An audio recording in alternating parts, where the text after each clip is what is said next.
तो गाइस आज pipe fitting करूँ तो यहाँ से घर है। तो ये घर आज पाइप फिटिंग हो तो प्लम्बिंग रहा तो ऊपर जेना धला पाइप जोड़े दिशुचे गोटे है टांकी लाइन है और गोटे मोटर लाइन है। गोटे जेनटा 1 इंच पाइप जाइए तो यहाँ से किचन जोड़े पॉइंट दिखाई देखुन।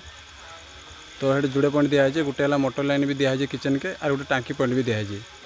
तो यहाँ जोड़े पाइप जाइए गोटे टांकीर कनेक्शन जाइए और गोटे मोटर कनेक्शन जाइए और यहाँ जेनटा तलके आसीजे तो यहाँ कुआँ कनेक्शन हवा तो समरसेबल मोटर कनेक्शन हवा।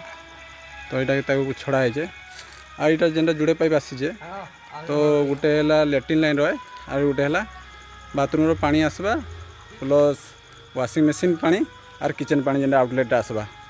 तो ये तार कनेक्शन एंता करा हो देखन।